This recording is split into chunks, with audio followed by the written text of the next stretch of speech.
This is Mayo Clinic Kids, a podcast from Mayo Clinic where we discuss the latest pediatric research and recommendations to help keep your kids laughing and thriving. I'm Dr. Angela Matkey, a pediatrician with Mayo Clinic in Rochester, Minnesota. This episode, School Lunches.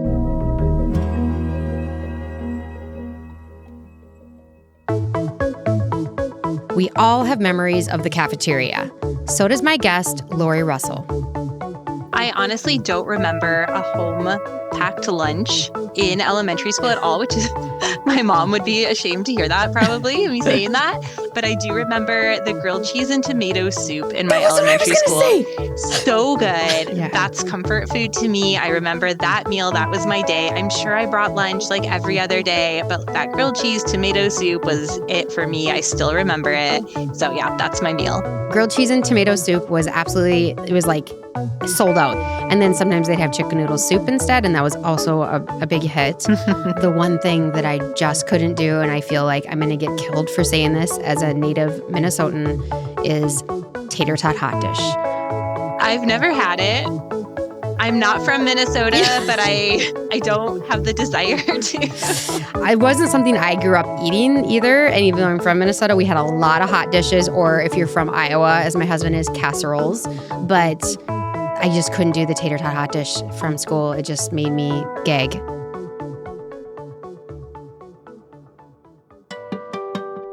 So school lunches bring up visceral memories, but the menu really varies from school to school. And in an ideal world, parents could pack healthy lunches for kids every day.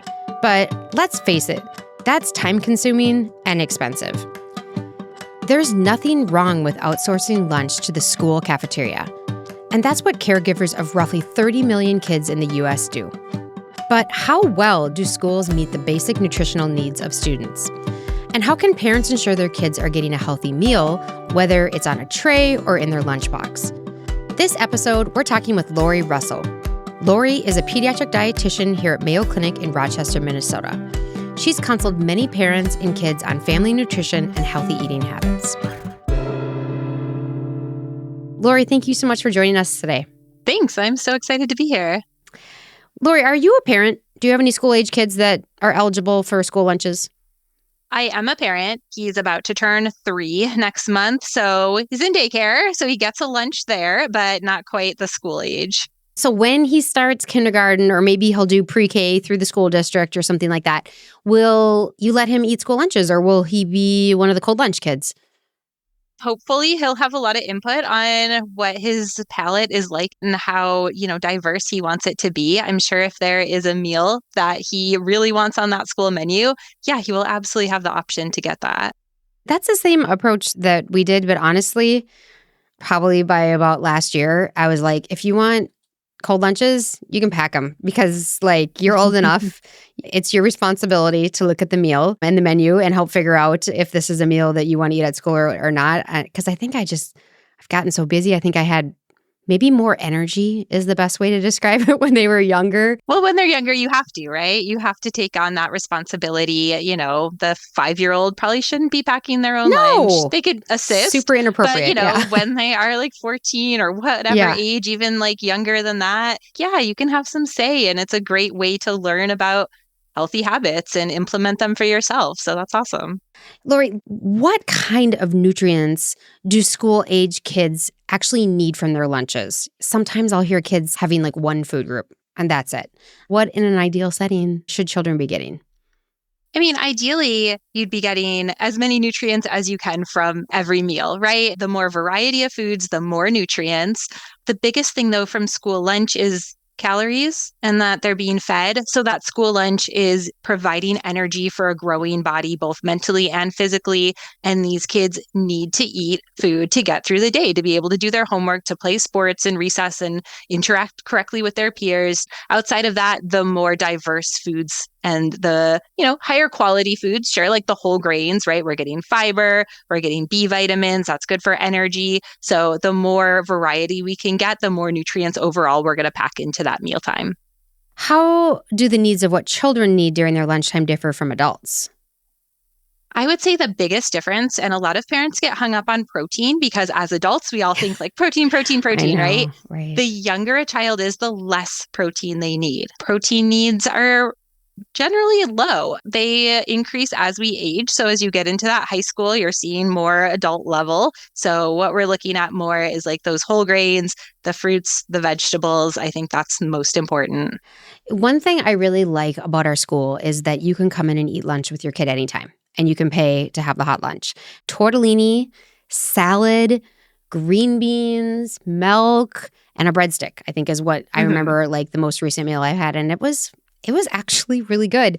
And I was impressed at the number of kids I saw eating salad. A lot of them are very friendly about taking the salad. And I think sometimes that is more appealing than maybe the cooked vegetable that's Yeah, being offered. right. But it's awesome that it's being offered, it's being consumed, hmm and that's the main point. Yeah, absolutely. And the other thing that I've been impressed with is how they'll have local produce that are added to the lunches during spring and fall time, especially, when harvest is coming in. So kids get to try things that maybe they wouldn't have been able to try before, like kohlrabi or Mhm. kale. But one of the most influential things I think that impacts children's willingness to try new things is their peers. Their peer group is so impactful. And it sounds like you have a preschooler.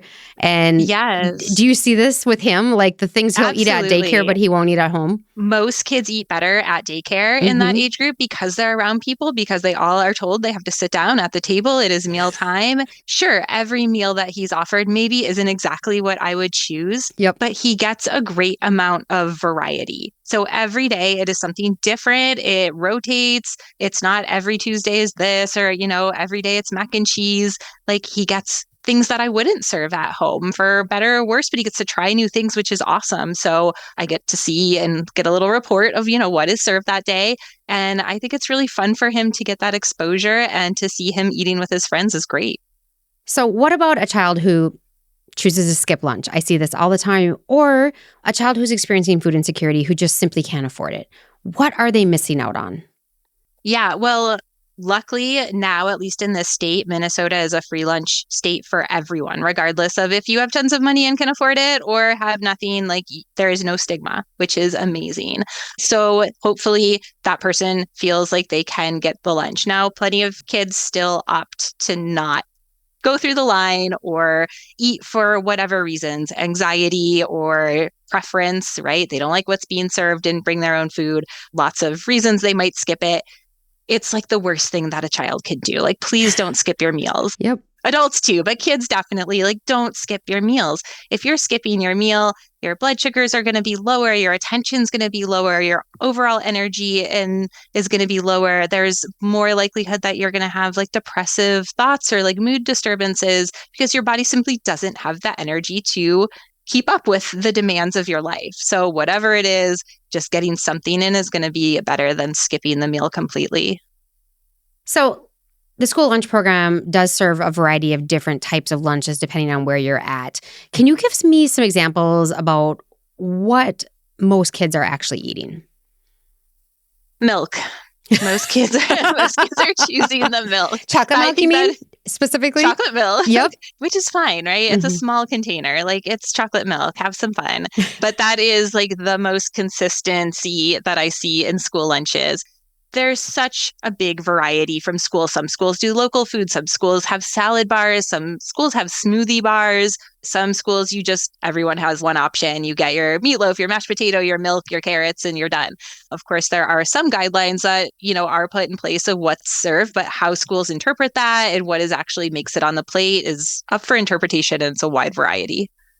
The research shows that school lunch does satisfy a lot of the dietary requirements for children, but one thing that they seem to have more of is added sugars, Mhm. with milk being the most common source of added sugars, whether it's chocolate milk or strawberry milk or whatever the school is potentially serving. So, is excess sugar in milk really something parents should be worried about? You know, we would like to have less added sugars in a diet. Yep. The school lunches are working. I mean, there's not Yeah. much more to say about that. Like, yes, absolutely. They are working towards lowering that. So they do have some guidelines in place for 2025 and by 2027, which I know seems like a far way off, but these changes take a lot of time to happen. hmm Federal guidelines, it's always a work in progress with what we're learning, what we have the ability to do. Politics are definitely part of that. hmm But It's goes down to like the child's overall diet. Yeah. I would rather see a higher quality bread than taking away added sugar from a chocolate milk. Chocolate milk, we know it's sweet, right? We Mm-hmm. know it has chocolate added or a flavor added, but bread or ketchup or those foods that have those like hidden Mm-hmm. sugars, they don't scream sugar at us, but they have a lot of sugars or can potentially have a lot of sugars in them. So I would rather have the sweet foods be the sweet foods and the other foods, like, let's try to boost those up a little bit. Is the average school lunch more nutritious, or is the average cold lunch, box lunch meal potentially more nutritious, or is it just completely independent on the child and family and what they're choosing?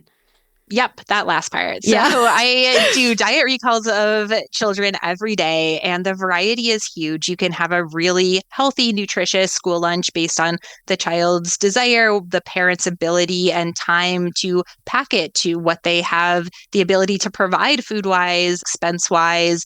Some kids bring leftovers, which is always sometimes great, right? They're getting more Mm-hmm. of a meal. Other kids can dump a pack of snacks and it's like 10 different components, right? Yes. So it really depends. And those snacks could be higher quality or not, Mm-hmm. but there's such a big variation. At least with the school lunch, they are getting some kind of guidance with Mm-hmm. how that plate should look and a standard of calories and nutrients. One other highlight that I think people miss is it becomes so common for lunches to be, and I think this is part of the bento box trend kind of took off, which is great. It's colorful, it's cute. But sometimes lunches have so many components in them, and that's just the norm. Where I do see these children and there's 10 items they list off. And I'm like, school lunches, you get like 20 minutes. Oh, And not that is even. like Yeah. sitting down and talking to your friends, and you can't expect a child to consume all of those components. They're usually coming back home with like 50% of that lunch still in their lunchbox unconsumed. At least with the school lunch, it's more of a meal. Like there is Mm-hmm. a main meal component that a few bites gets more nutrients, more calories in than sometimes those lunches that have just too much going on, especially for our kids that have more anxiety. They're more distracted in the lunch setting, or they have higher nutrient needs. So I do encourage the parents at home who are packing lunches to try to focus on one meal type component. Mm-hmm. Doesn't have to be complex, a peanut butter and jelly sandwich on whole grain or a turkey sandwich or something, and then maybe two extra components, the apple, the yogurt. Nice balanced lunch. It's easy and it can be consumed relatively quickly. All of the parents out there are relieved to hear that, because go on Instagram and people are taking pictures of their kids, like Instagram worthy bento box with little shape cutout vegetables and fruits and all these things. And I'm like, that is amazing. Those people, those parents that are doing that are absolutely killing it. But I am not doing that. It's impressive. It I've is. definitely become guilty. And let me tell you, it can create a monster where my Uh-huh. 3-year-old now wants airplane shaped pancakes in the morning. Oh, And he yeah. knows how many engines should be on each Why wing. wouldn't So he want them? make it once and you're doomed for Yes, life. exactly.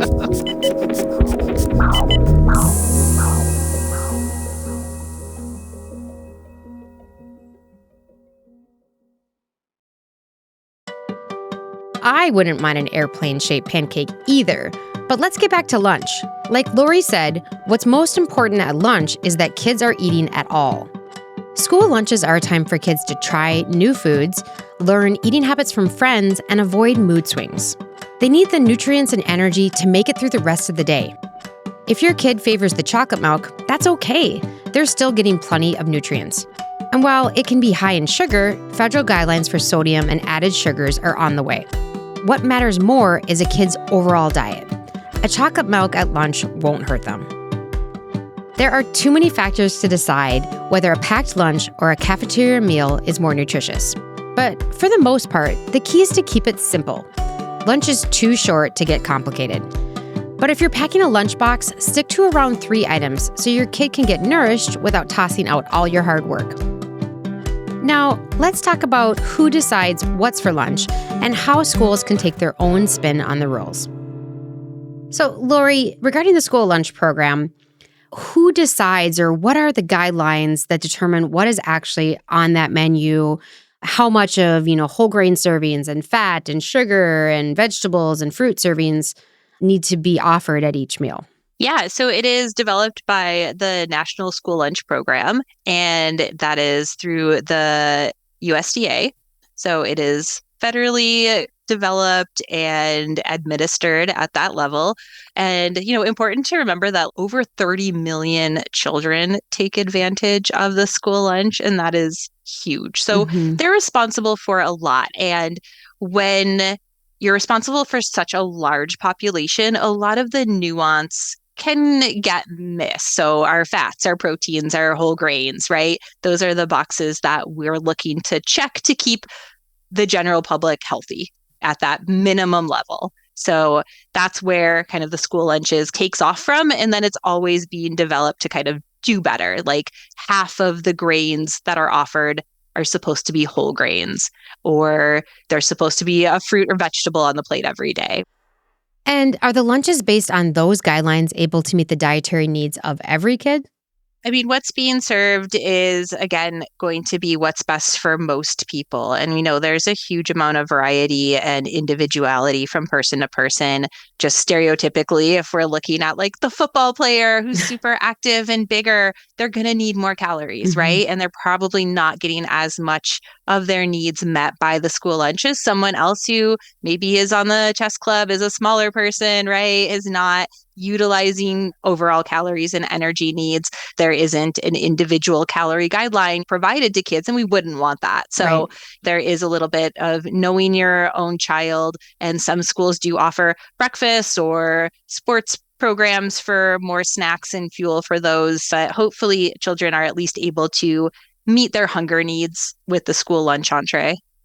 Okay, so you mentioned that our state of Minnesota now offers free breakfast and free lunch to all children. Is this a trend that we're seeing with other states? Hopefully, we'll see it pick up more and more. Right now, it's maybe 8 states that are doing this. So it is a relatively low percentage, and you can have individual feelings on that. But what it really does for that student is take away the stigma of free lunch. Because I know when I was in school, there was a stigma, there was kind of a definition attached to that.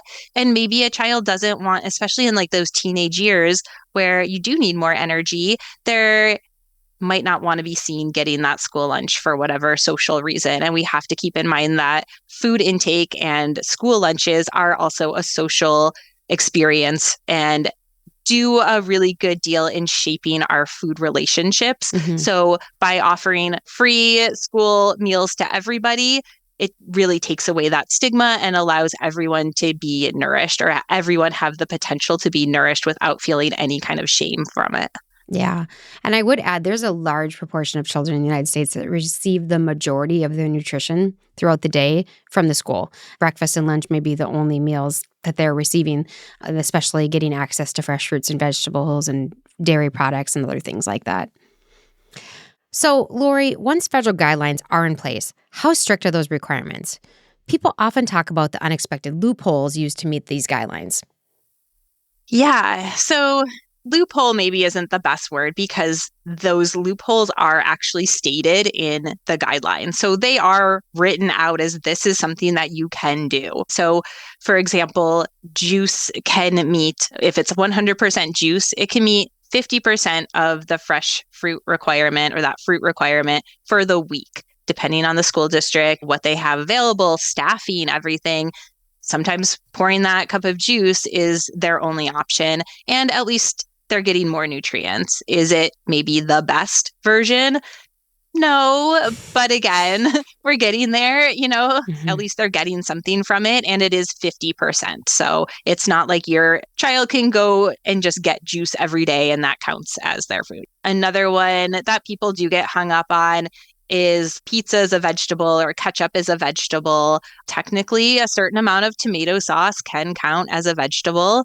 Again, is that really what we think of as a serving of vegetable? Maybe not, but hopefully we're doing better on other days. And if your child is more likely to eat pizza than they are to eat that like broccoli on the side, there is nutrients in tomato sauce. So again, it might not be the best, but it isn't the worst. Just like any kind of media headlines, salacious details, people tend to pick up on those little things way more than like, my child was served a whole grain piece of toast with broccoli at school lunch today, because that's boring and nobody wants to hear about that. It does make for a less interesting story. So, at a school level, what factors determine how they interpret guidelines? So while the national program sets national limits, every school in every different location from a city to a rural area, they're going to look different, right? And that could be the number of students. There are very small schools that maybe have more staff to student ratios. There are very large schools cooking a very large amount of food in a short time to feed as many of the kids as we can or feed all the kids. There's different capacities, right? And the budgets of those schools, how big are they? How big is the kitchen? How many staff is in that kitchen? Are they better trained in like creating and chopping and, following recipes that meet these guidelines? And that could be a really big job. So like a school that maybe is in a more insecure area might not have the ability to have sharp knives to cut up fresh broccoli, where they might just have steamers that they can reheat things, right? So when we're looking at what is served, it really comes down to more than just the nutrition guidelines that are in place. It's also the school-to-school budget and the staffing abilities. It's easy to focus on the food and the operations behind the scenes, but what other factors can get between a child and their lunch? As adults, we value our food, right? Like I look forward to my lunch break, right? Not all kids do. They don't really see food as that vital component of their day. There are much more interesting, exciting things going on, right? There's gossip to hear about. There's homework to finish. So what happens in that lunch break can be focused on not eating. And in a lot of kids' minds, that's okay. Mm-hmm. And they have that energy to kind of get through the day. Doesn't mean that it's good. It doesn't mean that that's the right way to do it. So we really want to push more on setting a good food environment. That's a big part of being able to consume more is, we all preach like at dinner, family dinner at the table, right? Mm-hmm. Like that's like the best way to do it. Well, lunches too, right? We want to have the kids in a quieter environment, sitting around the table with each other, eating their food. That's not always what happens.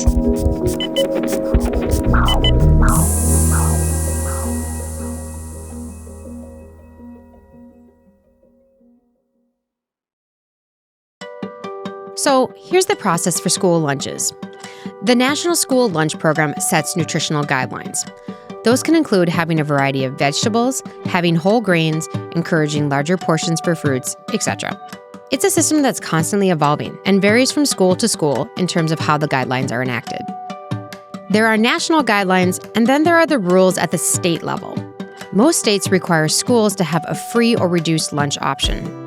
About 8 states offer free lunch for all, because the point is to reduce stigma and keep kids fed, especially the kids who get the majority of their nutrients from school meals. Then schools do their best to fulfill those guidelines, depending on their budgets and staff. Sure, sometimes those nutrients can come from apple juice or tomato sauce on pizza, but remember, that's within the guidelines, so schools can make the best use of limited resources. It's obviously not a perfect system at most schools, and kids already have homework, school stress, and social obligations on their plate. So let's explore what parents can do to make sure their kids are getting the best lunch possible. So, what does a successful school lunch program look like? More kids eating more of the meal, less food going in the trash, right? So that's the basic version of success, feeding more children so they can meet their energy and nutrient needs. Beyond that, trying to involve more of the local environment, especially here in Minnesota, we have so much great farming. And so taking advantage of that more. And that also goes beyond the food intake, right? It connects the food to your environment, thoughtfulness, maybe, there are certain programs that have chefs and cooking classes. Yeah. And again, having that salad bar where they can serve themselves and interact more with the food is really important. So I think there are endless possibilities. It's just, how can we get more schools to be able to focus on more than just meeting the nutrient requirements? Mm-hmm. I agree there. When I got the honor of getting to chaperone my kids' 3-day trip to this environmental learning center, a really cool thing that they had is that the kids had to weigh their waste at the end, right? There was a competition between classes about who had more waste. One other thing I found really, really cool in that program is that the kids were out exercising before lunchtime. Do we know anything about how exercising before lunch can improve the eating habits of kids at lunchtime? When you exercise first, it's kind of like a sensory dump. So especially when kids are cooped up, they've been sitting for a while, they are kind of mentally running wild. We need them to physically run wild a little bit too and get that activity out there so they can come back to the lunchroom more settled. They come back feeling like they can sit in quiet and peace. And then whether it affects the appetite, depending on how much they ran around and how much they burned. And that is kind of, I think, a little bit more nuanced. I think the bigger effect it has is on just kind of calming the system and going into a meal feeling like you're ready to sit down and receive a meal. What are your thoughts on access to like sugary beverages or energy drinks that children may have at school?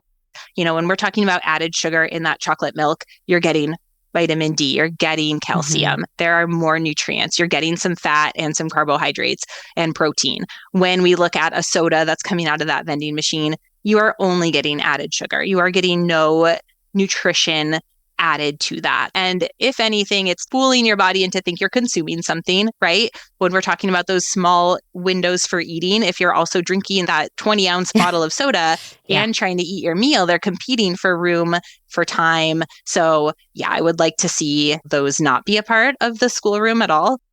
What can parents do to advocate for healthy options?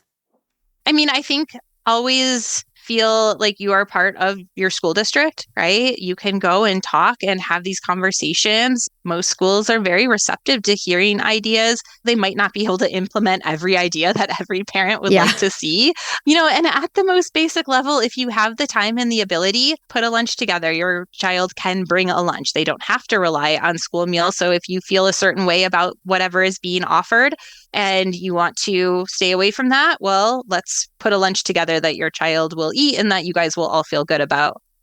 If it's an option, do you have an opinion on whether they should pack their kids' lunch or have them grab food from the cafeteria? I think it comes down to that child's needs. If a child has certain dietary needs or preferences that are a little beyond just picky, that feel better about bringing a lunch with them, excellent, let's do that. If you are a parent who has the ability and the desire to put something together that is super nutritious, that your child is going to eat, then do that. Absolutely.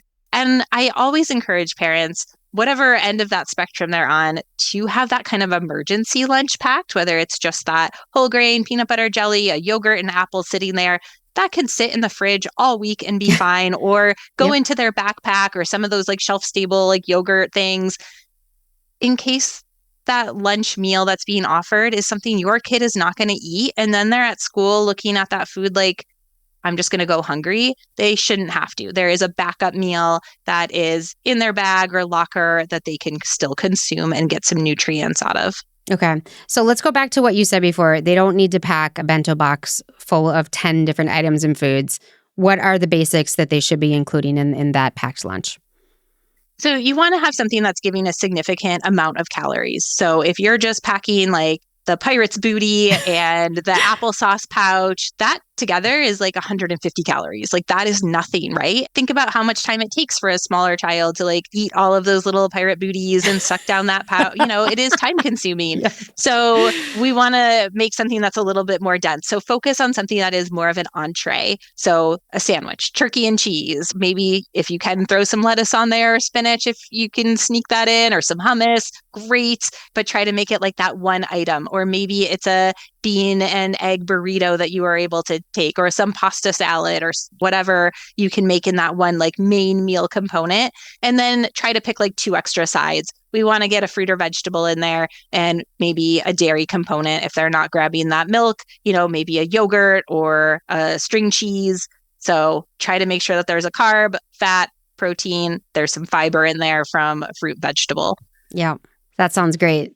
So in reality, though, as a parent, we sometimes get to decide what they eat. They decide how much of what they eat. That should be like the tenet. That's what I preach. I'm sure that's what you preach. Mm-hmm. How can parents kind of help in a really balanced and non-malignant sort of way teach their kid how to make balanced and healthy choices for their lunch and not make it turn into a shaming game or a blame game or create an eating disorder? Yes, I feel like parents stress the most when it comes to food. Food kind of hits at the heartstrings, and every parent is worried about like how to toe that line. Division of power is what you're alluding to. So caregiver has the job to offer a good amount of food in whatever quality they can. You put it on the plate. Your child has the ability, in my child's case, to throw it on the floor or to get some in his mouth, right? So we can't force feed, but we can encourage, we can offer options. There's nothing wrong with saying, do you want the turkey sandwich or the peanut butter sandwich? They're two really good options. So feel good about providing options, getting input from your child, letting them make some decisions. You know, if I say, do you want broccoli or peas? Do I care which one he chooses? No. Absolutely not. Like, choose one. Great. Yes. We're going to put one on the plate and you're going to feel good because you chose it, right? Sometimes just choosing the star shape or the heart shape or the lunchbox they're using, like those non-food items can go a long way. And the biggest thing that you can do as a parent, one, offer variety, hands down. The more variety that you are exposing your child to throughout their younger years, the better outcomes in how they're going to be able to navigate making healthful choices when they're older. And the other one is role modeling. If a parent is downing a protein shake and skipping breakfast and not sitting down for meals or never eats a vegetable, how do you expect your child to do that? Or why would you expect your child to not follow suit? Parents, you're the example, so we're going to eat that broccoli together. Like you said, it tugs at our heartstrings as parents. We're always worried if our kid's growing and getting enough. But there's so many other opportunities throughout the daytime to get in different types of nutrition. It doesn't all fall down to one meal, and every meal doesn't need to be perfect. So what about after-school snacks? Does that seem like an opportunity where you can sneak in some of these food groups? Absolutely, especially for those kids who are like maybe only eating 50% of that lunch, right? What happens to that other 50%? If you packed it, it's still in your bag, hopefully. You're not just like trashing it. So eat it after school, on the bus while you're waiting, or before that practice that you're, waiting to get started at. We need to be having regular meals throughout the day. Children have smaller stomachs. They can only have smaller amounts of food at a time. So increasing the frequency of eating is important. And especially when lunches in some classes or schools are at like 10:30 in the morning, right? And maybe the bus doesn't come till 3 p.m. Right. That is a long window. We definitely want to be having a snack to keep our energy levels high and to get in some extra nutrients. So something that can be shelf stable, that can sit in the backpack all day, that healthy whole grain granola bar, or maybe it's one of those like fruit pouches with some nut or seed butter added into it for some healthful fats, or some trail mix, right? Or that other half of the peanut butter jelly sandwich, which I'm pretty sure can sit in the bottom of a backpack for like a month and probably still be okay. I know it did in my time. Right? Exactly. Thank you so much for joining us today, Lori. It's definitely 5 o'clock on Friday. Right? Let's go home.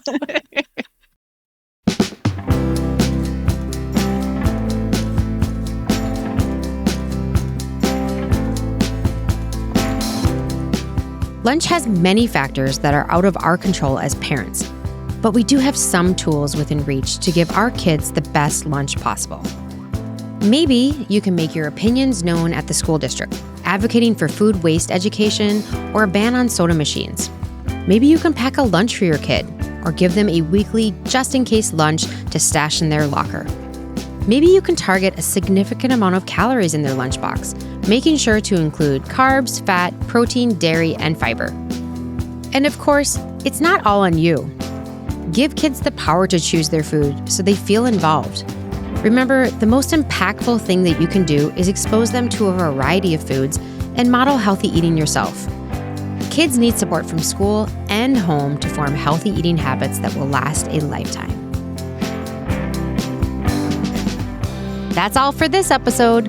But if you have a question or a topic suggestion, you can leave us a voicemail at 507-538-6272. We might even feature your voice on the show. For more Mayo Clinic Kids episodes and resources, check out our website at mayoclinic.org/kids. Okay, thanks for listening.